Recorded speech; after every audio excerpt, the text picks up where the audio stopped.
Hi, I'm Craig. This is a quiet, reflective read of a piece of fiction, looking at it through trauma, character, and archetype, instead of trivia or theory.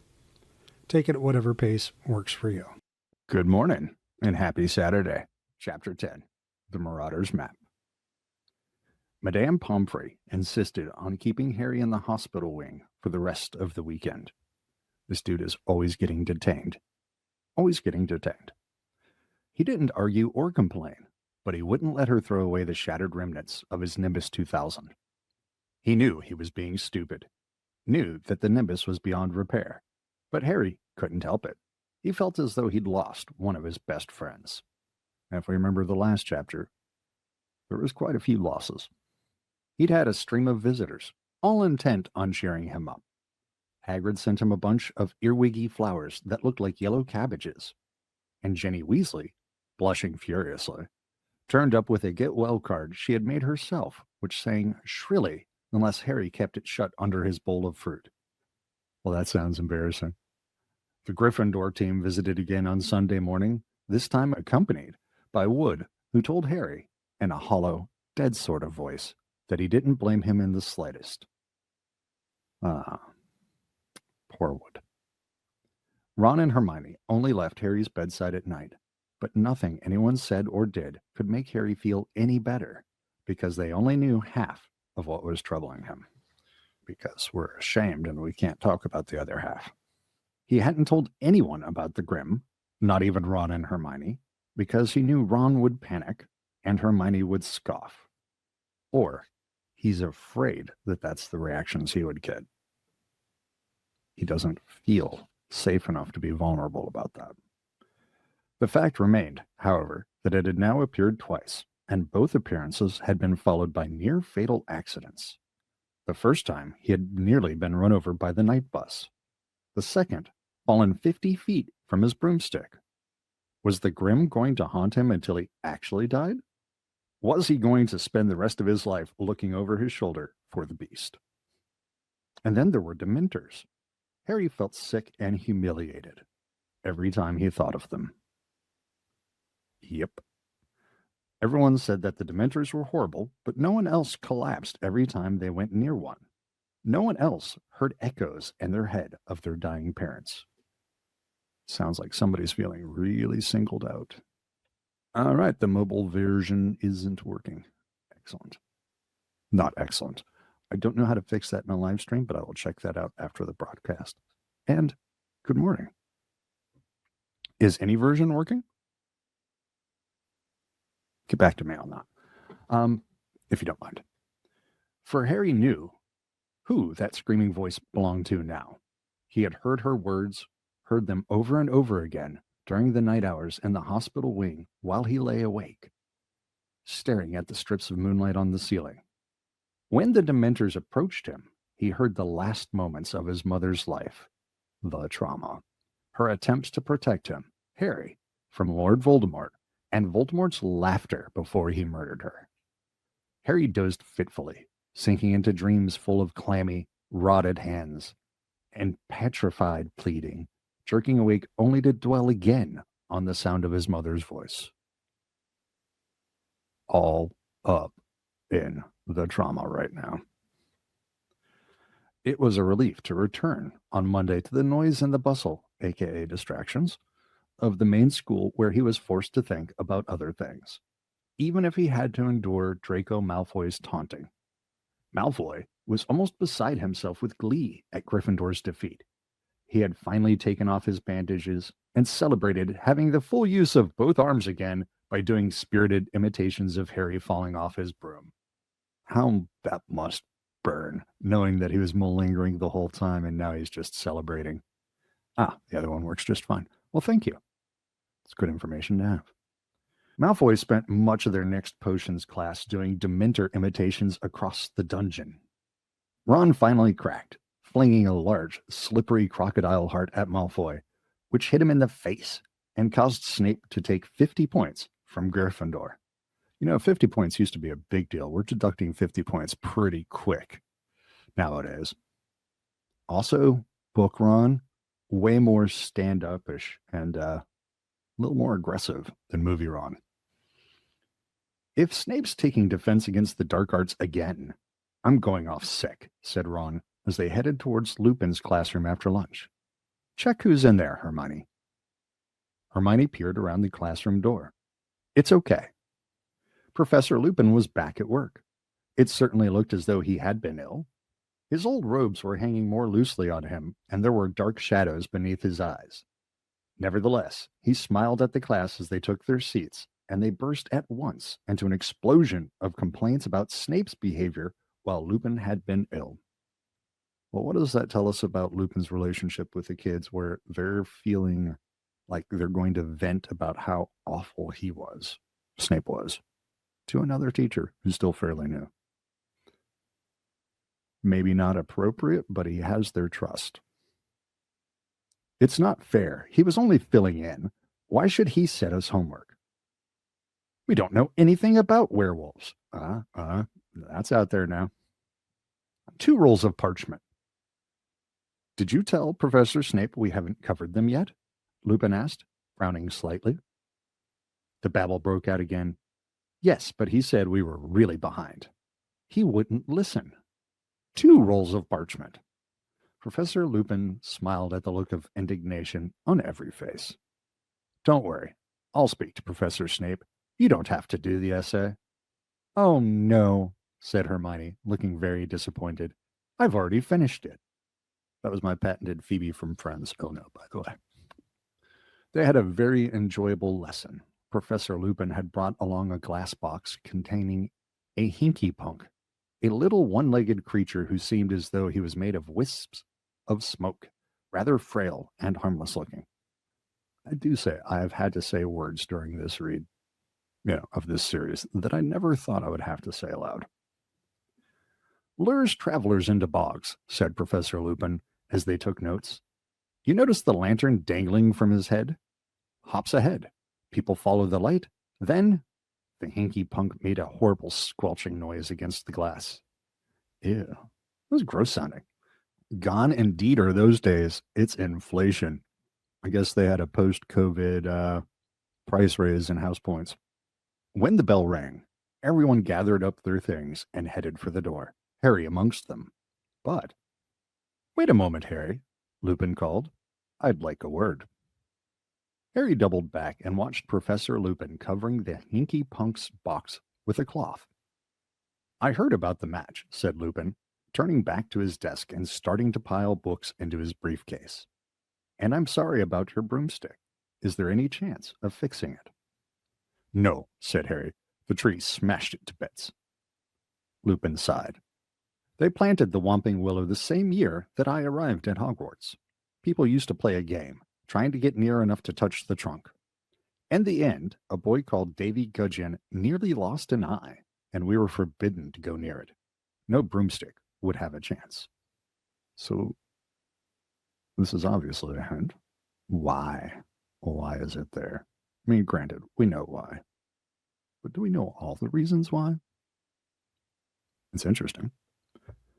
Did you hear about the Dementors too? Said Harry with difficulty. Lupin looked at him quickly. Yes, I did. I don't think any of us have seen Professor Dumbledore that angry. They have been growing restless for some time, furious at his refusal to let them inside the grounds. I suppose they were the reason you fell? Yes, said Harry. He hesitated. Then the question he had to ask burst from him before he could stop himself. Why? Why do they affect me like that? Am I just... And here's something Harry needs to hear. It has nothing to do with weakness, said Professor Lupin sharply, as though he had read Harry's mind. The Dementors affect you worse than the others because there are horrors in your past that the others don't have.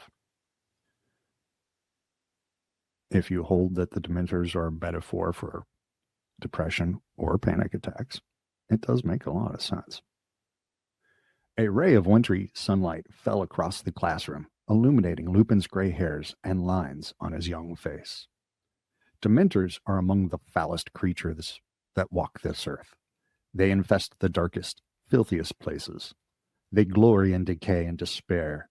They drain peace, hope, and happiness out of the air around them. Even muggles feel their presence, though they can't see them. Get too near a Dementor, and every good feeling, every happy memory will be sucked out of you. If it can, the Dementor will feed on you long enough to reduce you to something like itself, soulless and evil. You'll be left with nothing but the worst experiences of your life. And the worst that has happened to you, Harry, is enough to make anyone fall off their broom. You have nothing to feel ashamed of. Boom. Good message there from Lupin. It's also a good message for anyone that's been hurt. When they get near me, Harry stared at Lupin's desk, his throat tight. I can hear Voldemort murdering my mom. Lupin made a sudden motion with his arm as though he had made to grip Harry's shoulder, but thought better of it. There was a moment's silence then. Yeah, he was about to offer some paternalistic support there, but it's complicated. Why did they have to come to the match? Harry said bitterly. They're getting hungry, said Lupin coolly, shutting his briefcase with a snap. Dumbledore won't let them into the school, so their supply of human prey has dried up. I don't think they could resist the large crowd around the Quidditch pitch. All that excitement, emotions running high. It was their idea of a feast. This makes no sense at all. This would be like hiring a bunch of convicted sex offenders to guard a college sorority. This is stupid as a plan. Azkaban must be terrible, Harry muttered. Lupin nodded grimly. The fortress is set on a tiny island, way out to sea, but they don't need walls and water to keep the prisoners in, not when they're all trapped inside their own heads, incapable of a single cheerful thought. Most of them go mad in weeks. But Sirius Black escaped from them, Harry said slowly. He got away. Lupin's briefcase slipped from the desk. He had to stoop quickly to catch it. Yes, he said, straightening up. Black must have found a way to fight them. I wouldn't have believed it possible. Dementors are supposed to drain a wizard of his powers if he is left with them too long. You made that Dementor on the train back off, said Harry suddenly.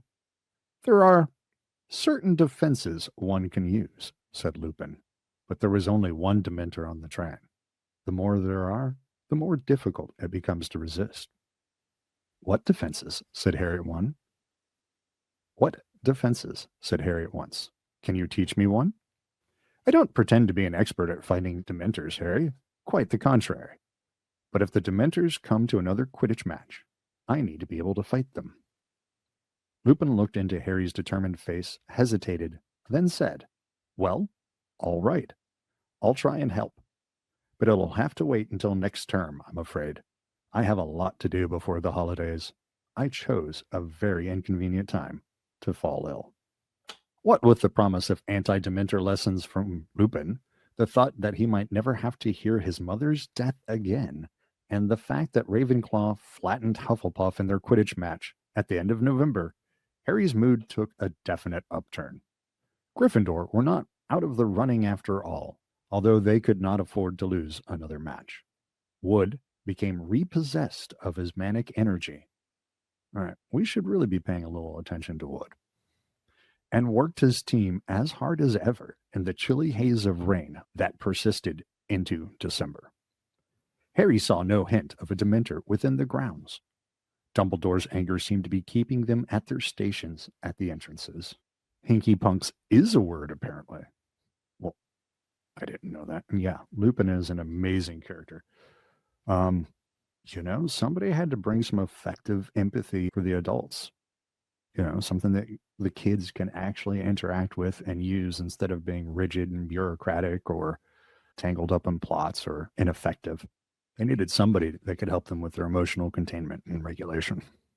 2 weeks before the end of term, the sky lightened suddenly to a dazzling opaline white, and the muddy grounds were revealed one morning covered in glittering frost.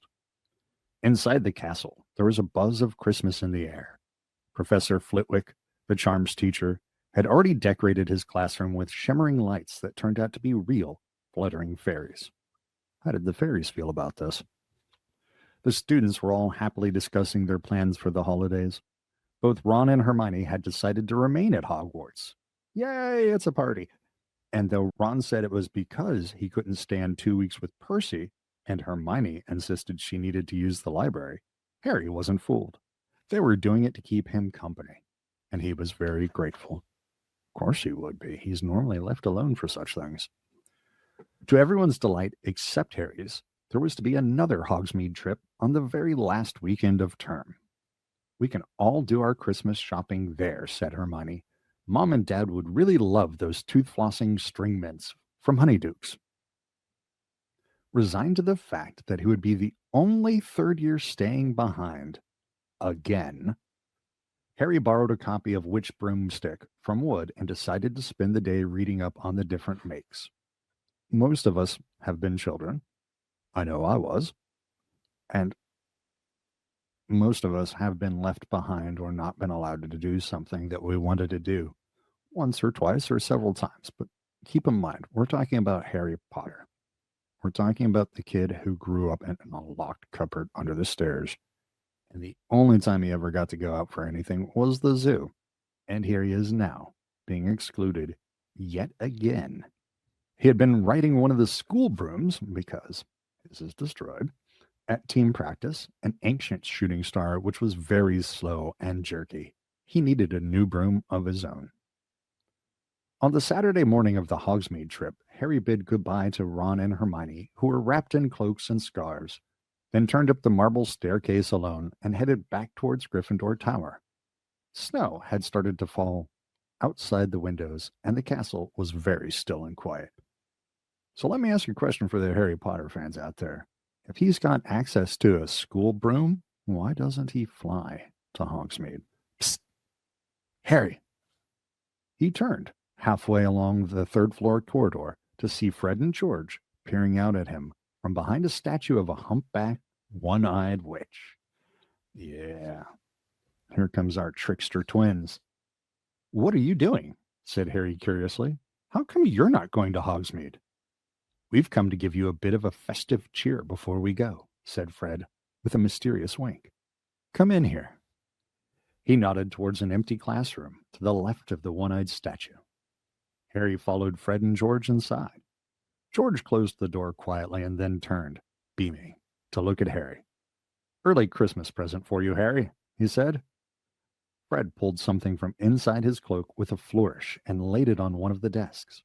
It was a large, square, very worn piece of parchment with nothing written on it.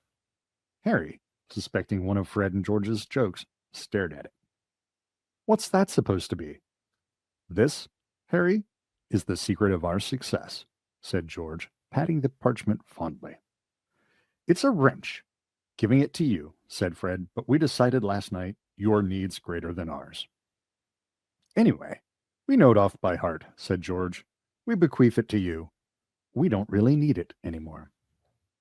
And what do I do with a bit of old parchment? Said Harry. A bit of old parchment? Said Fred, closing his eyes with a grimace, as though Harry had mortally offended him. Explain, George.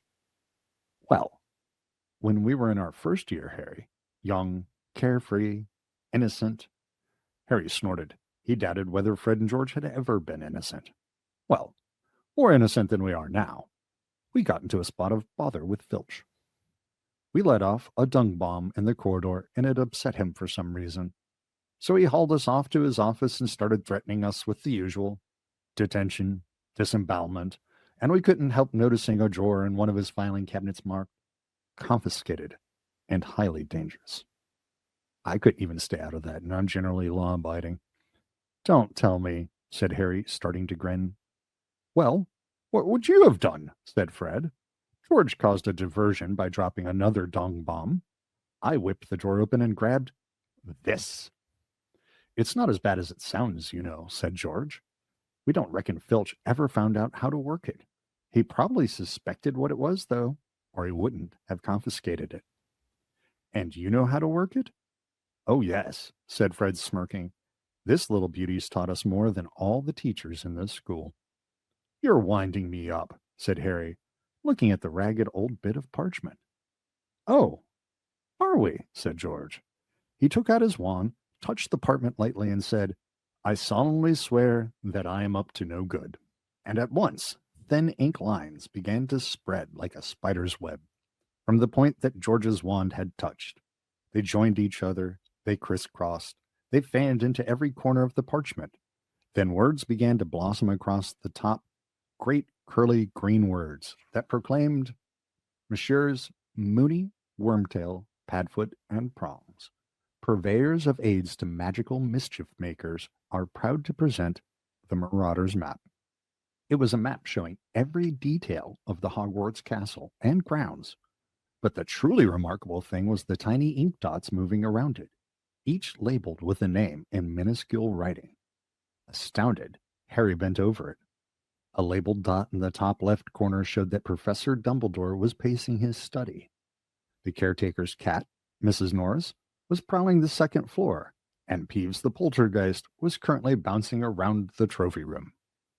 As Harry's eyes traveled up and down the familiar corridors, he noticed something else.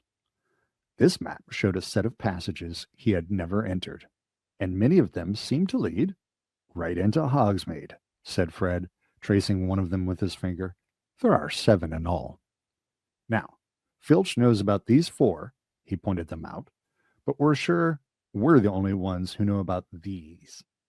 Don't bother with the one behind the mirror on the 4th floor. We used it until last winter, but it's caved in, completely blocked. And we don't reckon anyone's ever used this one because the whomping willows planted right over the entrance.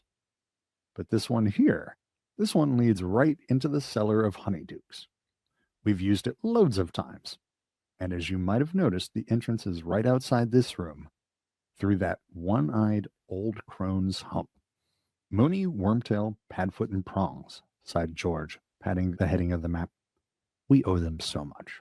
Noble men, working tirelessly to help a new generation of lawbreakers, said Fred solemnly. Well, some of them are still working. Right, said George briskly.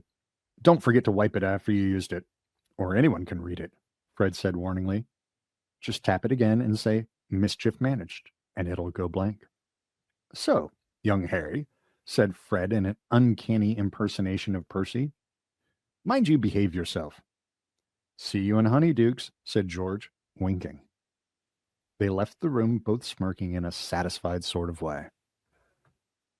Harry stood there, gazing at the miraculous map. He watched the tiny ink Miss Norris turn left and pause to sniff at something on the floor. If Filch didn't know, he wouldn't have to pass the Dementors at all. But even as he stood there, flooded with excitement, something Harry had once heard Mr. Weasley say come floating out of his memory. Never trust anything that could think for itself if you can't see where it keeps its brain. Yeah, I believe we called that out last time that came up. We were talking about AI. This map was one of those dangerous magical objects Mr. Weasley had been warning about. Yes. And in a more symbolic sense, this map is freedom for Harry. He has been given a supernatural aid to help him on his quest. He's already had a call to action. He's had a call to adventure, and now he's been given a supernatural aid. There's not too many more elements that need to be set in place just yet.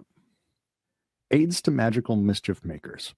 But then, Harry reasoned, he only wanted to use it to get into Hogsmeade. It wasn't as though he wanted to steal anything or attack anyone. And Fred and George had been using it for years without anything horrible happening. Harry traced the secret passage to Honeydukes with his finger. We've already forgotten the warnings. We thought it through for 10 seconds. We're like, it must be safe. It can't be dangerous. This is why we don't let teenagers sign contracts. Harry traced the secret passage to Honeydukes with his finger. Then, quite suddenly, as though following orders, he rolled up the map, stuffed it inside his robes, and hurried to the door of the classroom. Let's just replay that back. Quite suddenly, as though following orders. He opened it a couple of inches. There was no one outside. Very carefully, he edged out of the room and slipped behind the statue of the one-eyed witch.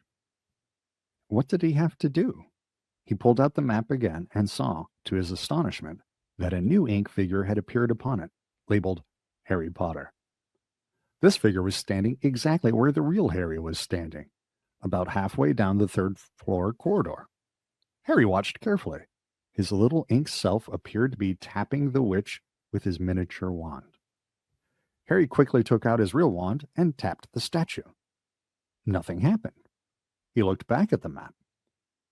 The tiniest speech bubble had appeared next to his figure. The word inside said, Descendium. Descendium, Harry whispered, tapping the stone witch again.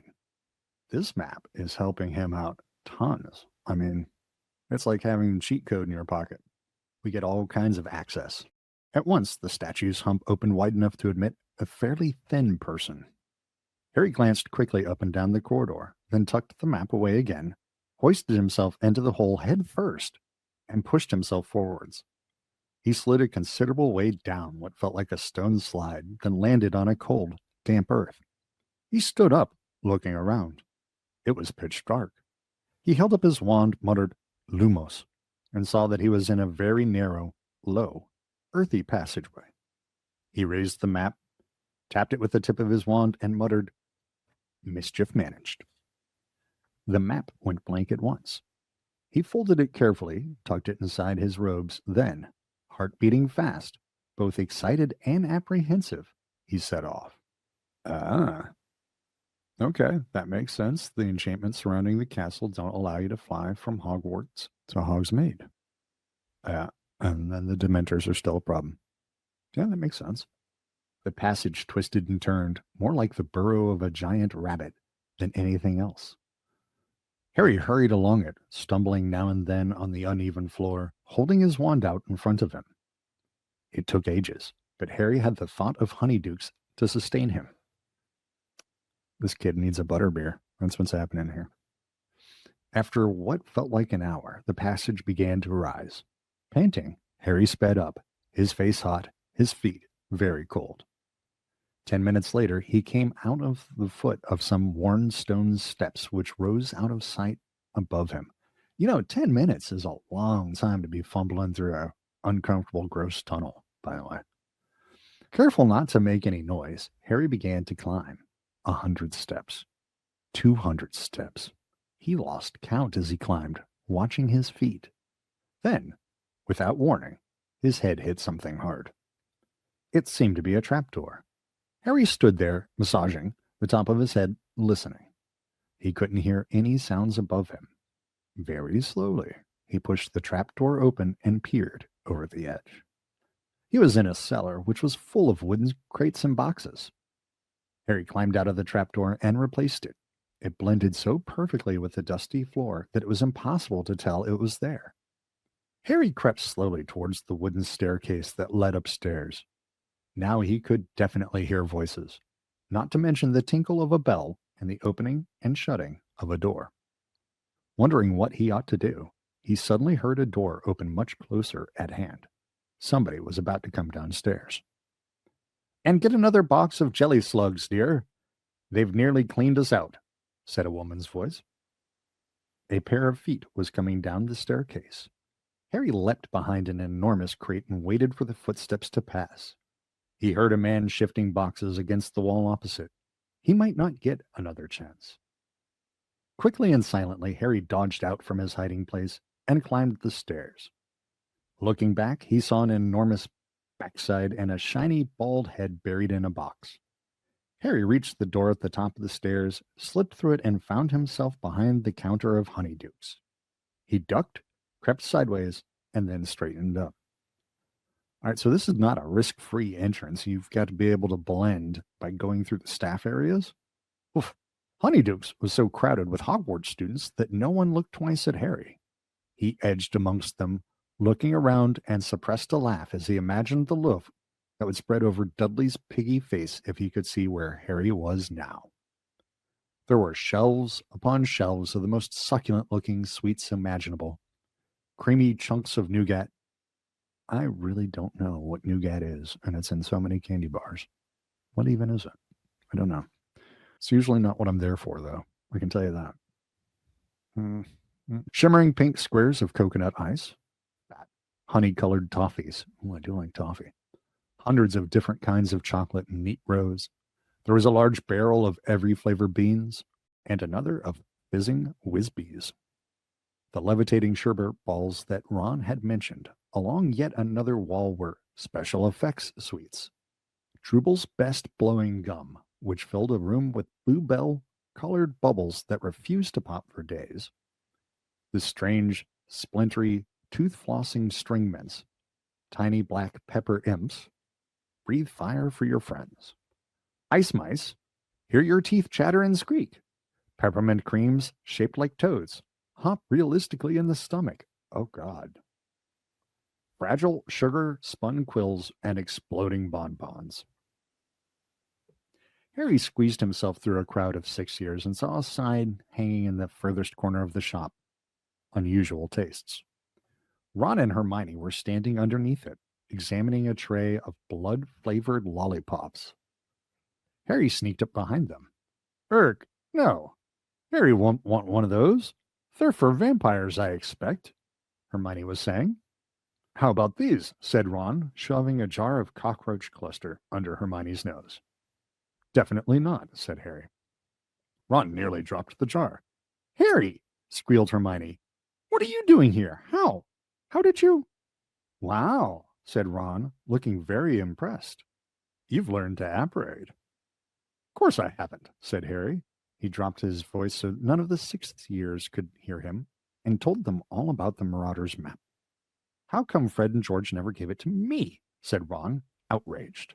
I'm their brother. But Harry isn't going to keep it, said Hermione, as though the idea was ludicrous. He's going to hand it in to Professor McGonagall. Aren't you, Harry? I just want to come back to the fizzing whiz-bees because that just seemed like fun. Let me try this real quick. And another of fizzing whiz-bees, the levitating sherbet balls that Ron had mentioned. Good for all your special candy effects. Okay, I'm over. Thanks. No, I'm not, said Harry. Are you mad? Said Ron, goggling at Hermione. Hand in something that good? If I hand it in, I'll have to say where I got it. That is a problem. Filch would know that Fred and George nicked it. Second problem. But what about Sirius Black? Hermione hissed. He could be using one of the passages on that map to get into the castle. The teachers have got to know. He can't be getting in through a passage, said Harry quickly. There are 7 secret tunnels on that map, right? Fred and George and Filch already knows about 4 of them. And the other 3, one of them's caved in, so no one can get through it. One of them's got the Whomping Willow planted over the entrance, so you can't get out of it. And the one I just came through, well, it's really hard to see the entrance to it down in the cellar, so unless he knew it was there. Thank you. Yeah. Sugar, honey, and egg whites. That doesn't sound like something I need in my diet. Fizzing whiz-bees definitely sounds like a Wonka invention. Absolutely. Harry hesitated. What if Black did know the passage was there? Ron, however, cleared his throat significantly and pointed to a notice pasted on the inside of the sweet shop door. Let me get my bureaucratic voice on here. By order of the Ministry of Magic, customers are reminded that until further notice, Dementors will be patrolling the streets of Hogsmeade every night after sundown. This measure has been put in place for the safety of Hogsmeade residents and will be lifted upon the recapture of Sirius Black. It is therefore advisable that you complete your shopping well before nightfall. Merry Christmas. See, said Ron quietly. I'd like to see Black and try and break into Honeydukes with Dementors swarming all over the village. I don't want to be in the village with Dementors swarming all over the village. Anyway, Hermione, the Honeydukes owners would hear a break-in, wouldn't they? They live over the shop. Yes, but Hermione seemed to be struggling to find another problem. Look, Harry still shouldn't be coming into Hogsmeade. He hasn't got a signed form. We're still respecting order and structure and the rules. It's the rules. If anyone finds out, he'll be in so much trouble. And it's not nightfall yet. What if Sirius Black turns up today? Now. He'd have a job spotting Harry in this, said Ron, nodding through the mullioned windows at the thick swirling snow. Come on, Hermione. It's Christmas. Harry deserves a break. Hermione bit her lip, looking extremely worried. Are you going to report me? Harry asked her, grinning. Uh, of course not. But honestly, Harry, seen the fizzing Whizbees, Harry? Ah, there they are again, the fizzing Whizbees. Seen the fizzing Whizbees, Harry? Said Ron, grabbing him and leading him over to their barrel. And the jelly slugs. And the acid pops? Fred gave me one of those when I was 7. It burnt a hole right through my tongue. I remember Mum walloping him with her broomstick. Ron stared broodingly into the acid pop box. Reckon Fred'd take a bit of cockroach cluster if I told him they were peanuts. When Ron and Hermione had paid for all their sweets, the 3 of them left Honeydukes for the blizzard outside. Hogsmeade looked like a Christmas card. The little thatched cottages and shops were all covered in a layer of crisp snow. There were holly wreaths on the doors and strings of enchanted candles hanging in the trees. All right, now it looks like a Thomas Kincaid photo or picture. Wow. You know, that's actually a great question, Katie. Why didn't he bring the invisibility cloak? Maybe because that would have made too many options for him. We still had to have some constraints here. If he could just, yeah, I think that might have made it too easy. Also, he didn't stop to think. He was moving as if receiving orders, if you recall. Harry shivered. Unlike the other 2, he didn't have his cloak. They headed up the street, heads bowed against the wind. Ron and Hermione shouting through their scarves. That's the post office. Zonko's is up there. We could go up to the Shrieking Shack. Tell you what, said Ron, his teeth chattering. Shall we go for a butterbeer and the 3 broomsticks? Well, I knew that was coming. Harry was more than willing. The wind was fierce and his hands were freezing, so they crossed the road and in a few minutes were entering the tiny inn. It was extremely crowded, noisy, warm, and smoky. A curvy sort of woman with a pretty face was serving a bunch of rowdy warlocks up at the bar. All right, when you're coming in from the cold, this already sounds like a lovely time. That's Madame Rosmerta, said Ron. I'll get the drinks, shall I? He added, going slightly red. Harry and Hermione made their way to the back of the room, where there was a small vacant table between the window and a handsome Christmas tree which stood next to the fireplace. Ron came back 5 minutes later carrying 3 foaming tankards of hot butterbeer. Happy Christmas, he said happily, raising his tankard. Harry drank deeply. It was one of the most delicious things he'd ever tasted and seemed to heat every bit of him from the inside. A sudden breeze ruffled his hair. The door of the 3 broomsticks had opened again. Harry looked over the rim of his tankard and choked. Oh, yeah, you in trouble now, boy. Professors McGonagall and Flitwick had just entered the pub in a flurry of snowflakes, shortly followed by Hagrid, who was deep in conversation with a portly man in a lime green bowler hat and a pinstriped cloak. Cornelius Fudge, Minister for Magic. In an instant, Ron and Hermione had both placed hands on the top of Harry's head and forced him off his stool and under the table. Dripping with butterbeer and crouching out of sight, Harry clutched his empty tankard and watched the teacher's and Fudge's feet move towards the bar, pause, then turn and walk right toward him. Somewhere above him, Hermione whispered, Mobiliarbus. The Christmas tree beside their table rose a few inches off the ground, drifted sideways, and landed with a soft thump right in front of their table, hiding them from view. Camouflage. Nice. Staring through the dense lower branches, Harry saw 4 sets of chair legs move back from the table right beside theirs, and heard the grunts and sighs of the teachers and the minister as they sat down. Next, he saw another pair of feet, wearing sparkly turquoise high heels and a woman's voice. A small gilly water? Mine, said Professor McGonagall's voice.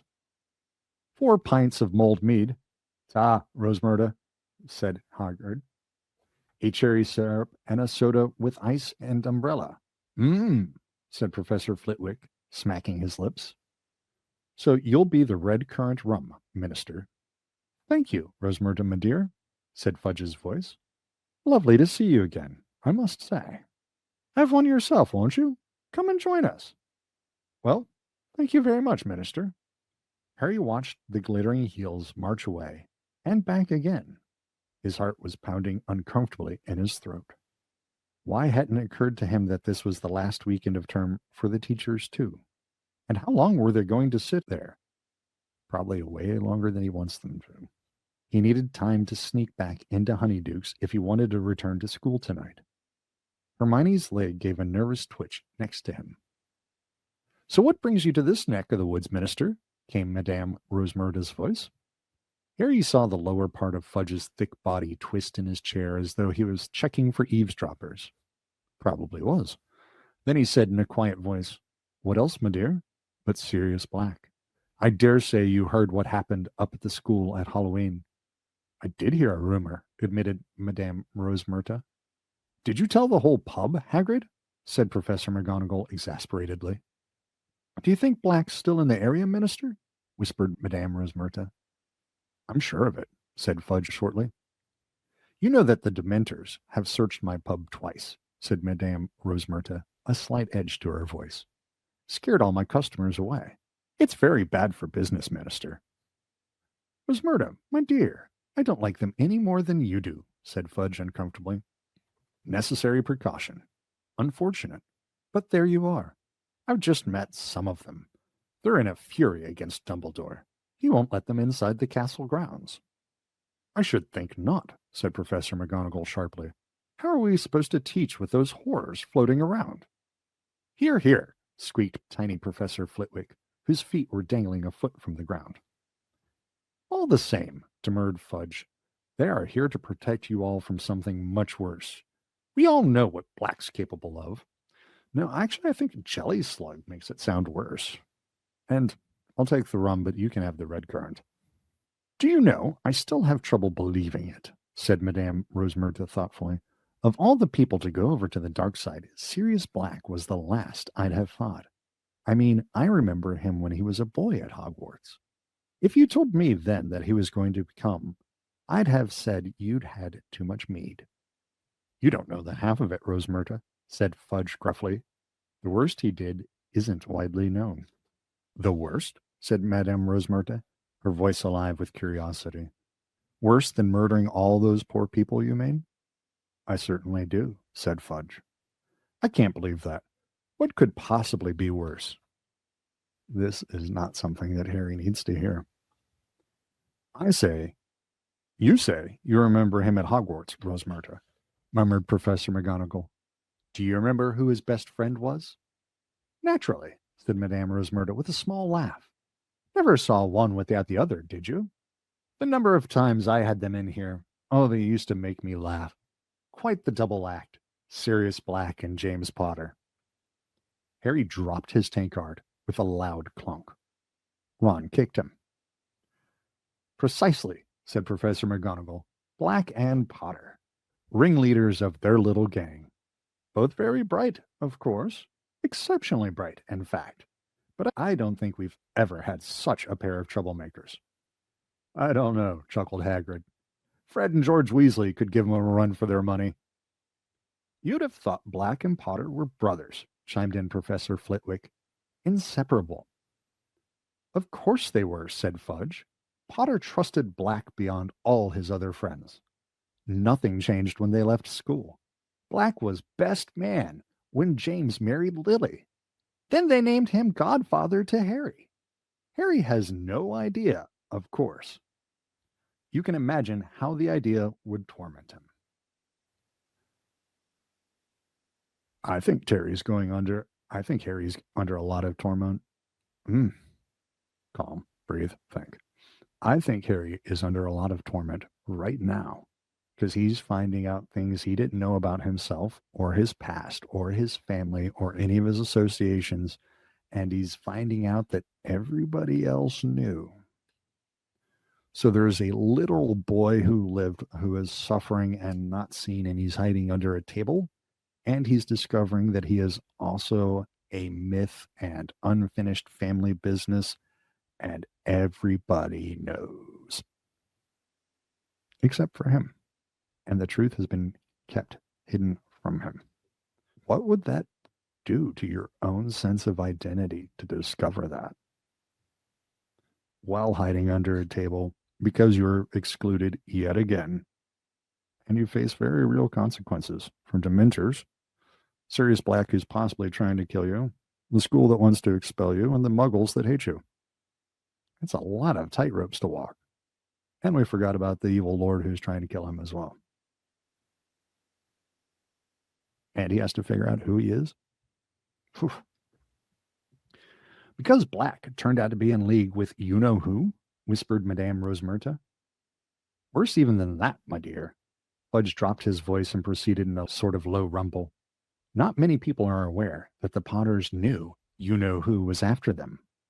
Dumbledore, who was of course working tirelessly against you-know-who, had a number of useful spies.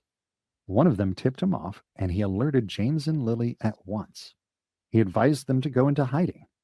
Well, of course, you-know-who wasn't an easy person to hide from. Dumbledore told them that their best chance was the Fidelius charm. How does that work? Said Madame Rosmerta, breathless with interest. Professor Flitwick cleared his throat.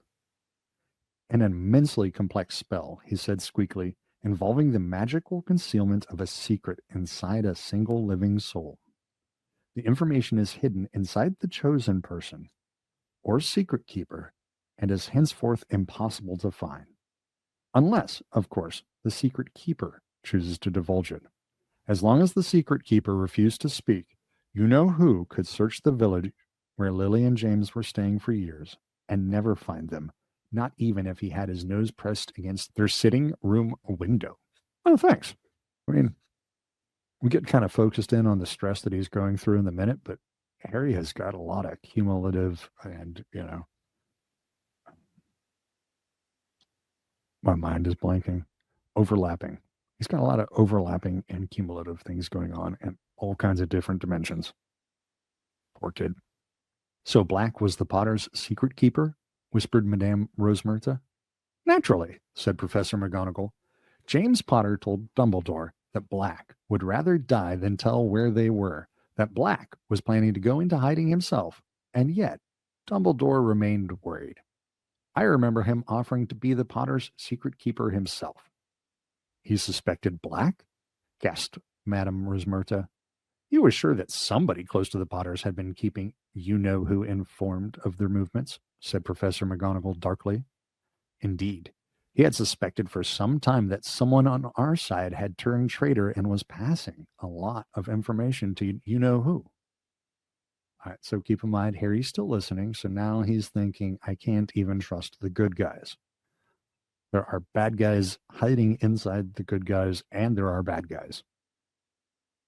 What is this kid supposed to do, man? But James Potter insisted on using Black? He did, said Fudge heavily. And then, barely a week after the Fidelis charm had been performed, Black betrayed them? Breathed Madame Rosmerta. He did indeed. Black was tired of his double agent role.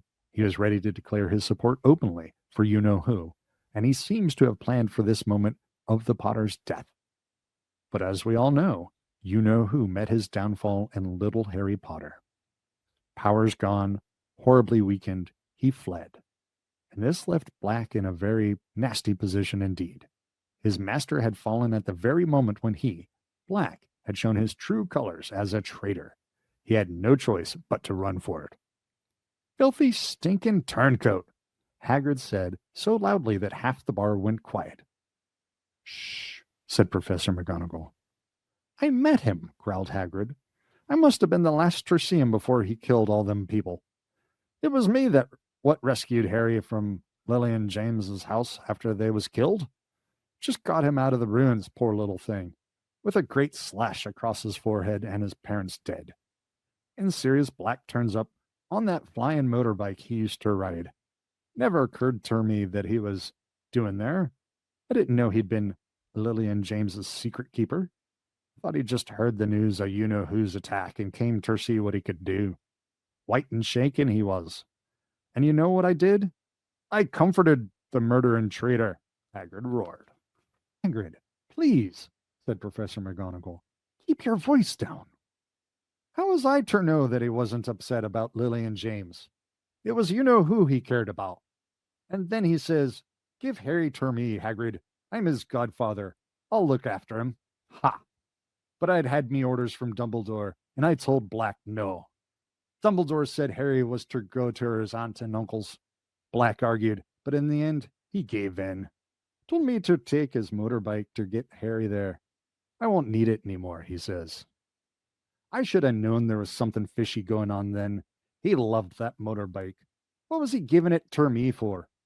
Why wouldn't he need it anymore? Fact was, it was too easy to trace. Dumbledore knew he'd been Doc Potter's secret keeper. Black knew he was going to have to run for it that night. Knew it was a matter of hours before the ministry was after him. But what if I'd given Harry to him, eh? I bet he'd have pitched him off the bike halfway out to sea. His best friend's son. But when a wizard goes over to the dark side, there's nothing and no one that matters to him anymore. A long silence followed Hagrid's story. Then Madame Rosmerta said with some satisfaction, "But he didn't manage to disappear, did he? The Ministry of Magic caught up with him the next day." "Alas, if only we had," said Fudge bitterly. "It was not we who found him. It was little Peter Pettigrew, another of the Potter's friends." Maddened by grief, no doubt, and knowing that Black had been the Potter's secret keeper, he went after Black himself. "Pettigrew? That fat little boy who was always tagging around after them at Hogwarts?" said Madame Rosmerta. "Hero worshipped Black and Potter," said Professor McGonagall. "Never quite in their league, talent-wise. I was often rather sharp with him. You can imagine how I regret that now." She sounded as though she had a sudden head cold. "There now, Minerva," said Fudge kindly. "Pettigrew died a hero's death. Eyewitnesses, Muggles, of course, we wiped their memories later, told us how Pettigrew cornered Black. They say he was sobbing. 'Lily and James, serious, how could you?' And then he went for his wand. Well, of course, Black was quicker, blew Pettigrew to smithereens." Professor McGonagall blew her nose and said thickly, "Stupid boy. Foolish boy. He was always hopeless at dueling. Should have left it to the ministry. I tell you, if I'd got to Black before little Pettigrew did, I wouldn't have messed around with wands. I'd have ripped him limb from limb," Hagrid growled. "You don't know what you're talking about, Hagrid," said Fudge sharply. "Nobody but trained hit wizards from the magical law enforcement squad would have stood as trained hit wizards from the magical law enforcement squad. Wonder if they have like little bulletproof vests and stuff, little snazzy uniforms and blazers with big patches. I was junior minister in the Department of Magical Catastrophes at the time, and I was one of the first on the scene after Black murdered all those people. I will never forget it. I still dream about it sometimes. A crater in the middle of the street so deep it had cracked the sewer below. Bodies everywhere, Muggles screaming, and Black standing there, laughing, with what was left of Pettigrew in front of him, a heap of blood-stained robes and a few fragments." Fudge's voice stopped abruptly. There was the sound of 5 noses being blown. "Well, there you have it, Rosmerta," said Fudge thickly. "Black was taken away by 20 members of the Magical Law Enforcement Patrol, and Pettigrew received the Order of Merlin First Class, which I think was some comfort to his poor mother. Black's been in Azkaban ever since." Oh, man. Yeah. It would have been easy for Pettigrew to get away through a sewer, but I mean, also, if he's gone rat form, there's plenty of rubble in there. Yeah, there's going to be enough devastation that it's going to be easy for a rat to hide, I think. Yeah, especially when all the problems sort of merge together, you know. When you have 7 problems that all seem related, it's a real mess to try and solve. "Is it true that he's mad, Minister?" "I wish I could say that he was," said Fudge slowly. "I certainly believe his master's defeat unhinged him for a while. The murder of Pettigrew and all those Muggles was the action of a cornered and desperate man. Cruel. Pointless. Yet I met Black on my last inspection of Azkaban. You know, most of the prisoners in there sit muttering to themselves in the dark. There's no sense in them. But I was shocked at how normal Black seemed. He spoke quite rationally to me. It was unnerving. You'd have thought he was merely bored. asked if I'd finished with my newspaper, as cool as you please, and he missed doing the crossword. Yes, I was astounded at how little effect the Dementors seemed to be having on him, and he was one of the most heavily guarded in the place, you know. Dementors outside his door, day and night. But what do you think he's broken out to do? Said Madame Rosemerta. Good gracious, Minister. He isn't trying to rejoin you-know-who, is he? I dare say that this is, his eventual plan, said Fudge evasively, but we hope to catch Black long before that. I must say, you-know-who alone and friendless is one thing, but give him back his most devoted servant, and I shudder to think how quickly he'll rise again. There was a small chink of glass on the wood. Someone had set down their glass. You know, Cornelius, if you're dining with the headmaster, we'd better head back up to the castle, said Professor McGonagall. One by one, the pairs of feet in front of Harry took the weight of their owners once more. Ah, that's a nice turn of phrase. Hems of cloaks swung into sight, and Madame Rosemerta's glittering heels disappeared behind the bar. Oh my goodness, third tries the charm. Glittering heels disappeared behind the bar. The door of the three broomsticks opened again. There was another flurry of snow, and the teachers disappeared. Harry? Ron and Hermione's faces appeared under the table. They were both staring at him, lost for words. And I believe this chapter here, chapter 10, book 3, is where we pivot from a mystery story to now we are all up in the hero's journey, ancestral trauma. I mean, yeah, we're talking multi-generational trauma now. That's the mystery. So I hope you guys join me soon for chapter 11, The Firebolt. And if you have any comments or questions, as always, go ahead and feel free to comment. Thank you for joining me so much today, and I hope to see you again in the future. Have a great day and a weekend, and I'll see you later. Bye.